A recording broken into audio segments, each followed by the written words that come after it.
Tonight, a self-proclaimed polygamist prophet out of northern Arizona was just sentenced to 50 years in prison for heinous crimes involving children. Samuel Bateman admitted to sexually abusing several young girls who he took as his own child brides.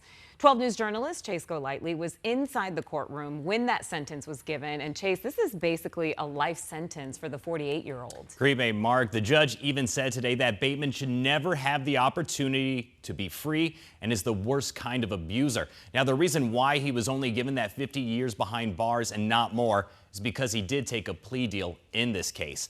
Now, Bateman proclaimed himself the prophet of the FLDS Church back in 2019. Court documents claim Bateman had about 50 followers and more than 20 wives, with half of them under the age of 15 years old. For years, they were sexually abused by Bateman and his most devout followers, taken to multiple states where Bateman would force these young girls to participate in group sex acts. Well, today in court, 3 of them spoke in front of the judge, sharing what they went through.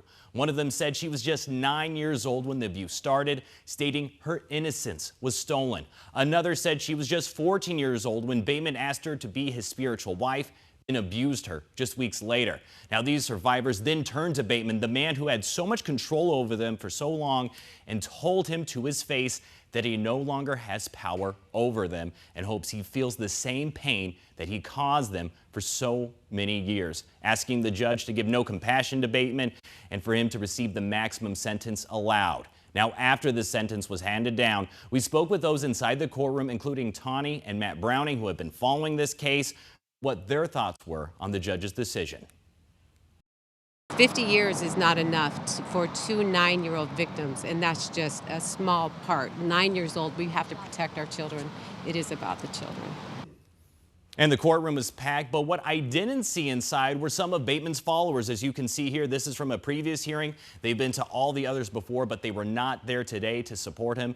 The room was really filled with people who wanted to see Bateman behind bars. And as I was leaving the courtroom, I did hear one person say that the monster is gone forever. Now, coming up tonight at 10, we'll hear from a juror involved in a trial for 2 of Bateman's top followers for her reaction to today's sentencing.